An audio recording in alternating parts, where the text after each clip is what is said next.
All right, what's going on, guys? Thank you for joining me for another video here. Hey, if you're watching, wherever you're watching, subscribe, follow, friend me, like the video, whatever.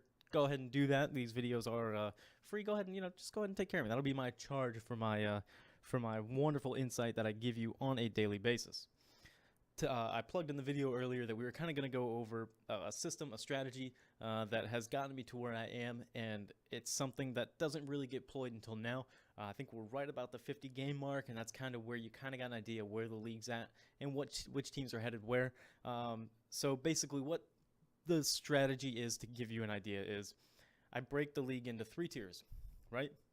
You got bottom tier, middle tier, and the top tier being the best, bottom tier being the worst. Excuse me, just ate a whole bag of M&Ms. And then the middle tier is the completely average, wash 500 clubs average. I don't expect a lot out of them. They're not making a World Series push.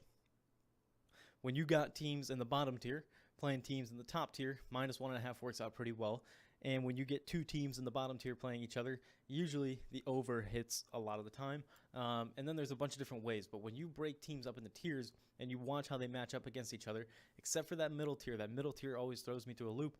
They win every other game, basically, is the way to look at it. That's always a wash. I try to keep them out of everything. It's that top tier and that bottom tier. Now, usually on this year is kind of weird, but for the last 4 or 5 years, I've had a bottom tier usually only beat 3 or 4 teams.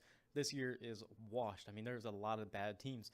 And then there's a good mix of average teams, and then there are a lot of good teams. So basically, the bottom tier is more loaded than it usually is, which could be a good thing, but which could throw everything through a loop. So my bottom tier teams, number 30, kind of my power rankings too. This will be my power rankings.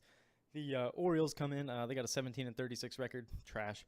The White Sox, they come in with a 16-34 record. Trash. The Marlins, 19-33. And by the way, if you're going to get offended at my trash, the White Sox do have a bright spot in Jose Abreu, hitting .313 lately. I do like him a lot. I think he's a good player. That shows you just how bad they are when you got that guy playing as well as he is, and they're not doing anything. 16-34, trash. Marlins, 19-33. They're pesky. They're competitive. I give it to them, but they are in my bottom tier. Trash. Royals, right there as well. Trash. They have some bright spots in their rotation.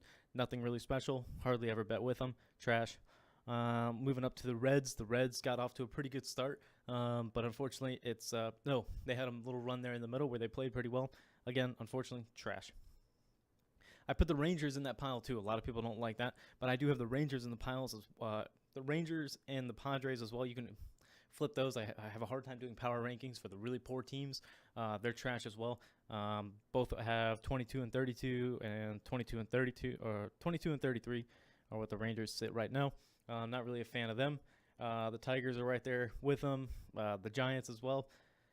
This is where you're getting into a weird mix. I think the Giants are going to hit a big sell-off here soon. I think they kind of made a push. I think they want this to be the year, and I think this next month is going to be really telling for them. This is the team that I will leave out. I won't put them in the middle or the bottom pile. They will be in my wash pile, probably along with the Blue Jays. Blue Jays aren't playing really well. I think they know a summer sell-off is coming as well. I think the Giants and the Blue Jays are in for a summer sell-off. I do think that the Giants have a better chance at making a late push, especially in their division. Their division is not great right now, so I'll hold off on them. I think the Blue Jays they're borderline that trash pile, and they could get moved there. But they are in my middle tier, as well as the Rays, which could very easily move into the trash pile. The Twins. The Twins are another team right there with the Giants. I want to put them in the trash pile, but they got pitchers like Lance Lynn and Jake Odorizzi, who I do like. They're just not contributing as well as I'd like them to. Their lineup just hasn't done everything that we anticipated. The A's right there, borderline. They're middle tier. Diamondbacks, middle tier. How could I forget? Because I have the spreadsheet, but I have it with ESPN.com. And the Pirates.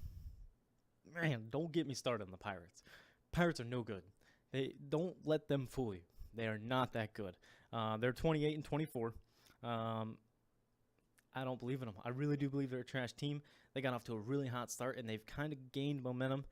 Been playing pretty well lately, but I can't get into them. They are in the middle tier for now, but I cannot wait to throw them in the bottom tier. Now we get back into the better teams, right? The Indians, borderline top tier, middle tier. So I have the Indians. Here's a good example for you. I have the Indians up against the White Sox tonight. I have the Indians at -1.5, -150. Those odds are horrendous. I hate and emphasis on the horror. I hate that. They're minus 150 at minus 1.5, but unfortunately I got to do it. It fits the system pretty well. I will go ahead and take the Indians minus 1.5 over the White Sox, and they are just on the borderline of that good to bad program. This isn't exactly set in stone yet. Again, the Cardinals are right there with them. The Mariners playing incredibly well lately. They lost Robinson Cano. They were like 10-3 since they lost Robinson Cano. Again, don't expect that to last. They just made a trade with the Rays, and they basically got nothing. They got a little bullpen help with Colome, and they got Denard Span as well, a little outfield help. Now we're into the good teams. This is my top 9 good teams. That 10 and 11 spot I will hold open until someone really makes a late push. The Dodgers could be in there as well. I think the Dodgers are a team that could come along and end up being a good team. The Mets are a team that I think could come along, but I will leave that 10 and 11 spot open. Angels, they're right there. Excuse me. Oh, no. My number 9 spot will go to the Phillies. Sorry. The Phillies will be my number 9 spot. Not that the power rankings really matter. They got a really young team. They're right there with the Braves. I think they are equally as good as the Braves, if not better. I think they're right there with them. They're in my number 9 spot. I'll flip the Angels up to that 8 spot. I don't believe in the Angels, but I do have them up there. Shohei worries me. Albert Pujols getting up there in age. Trout, they're pretty much carrying the team, and they're doing a dang good job at it right now. The Milwaukee Brewers, the surprise of the summer. Does that last? I don't know. In my projections at the beginning of the year, I didn't have them this far up there. Every year we have them up there in the 2 spot, usually in their division. They play pretty well. Not sure where they fit. And then Braves, Cubs, Red Sox, Astros, Yankees, right? Yankees are the best team in baseball, not a doubt in my mind. So basically what it comes down to is you got your power rankings, right?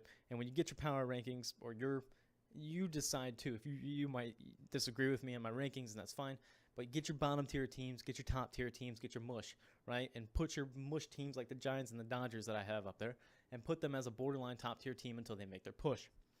From there, when they play that bottom tier team, it's a lot easier to make your decision on see them at minus 215, but are they really worth it? There's times when teams like the Mariners will be minus 200 against a team. Not worth it. They should never be minus 200 in my opinion. Or you should never take a bet where they're minus 200, right? But if the Astros are minus 200 against someone, that minus 1.5 against the Marlins seems a lot easier to take. And same with the over-under when you get 2 trash teams when the Marlins play the White Sox or whomever, right? It seems very easy to take that over 9.5 when you have a system like this. So go ahead and use that as you will. I think this is fantastic information. If you think so, go ahead and toss me a like. If you don't think so, that's fine. But let me know. Thanks for watching.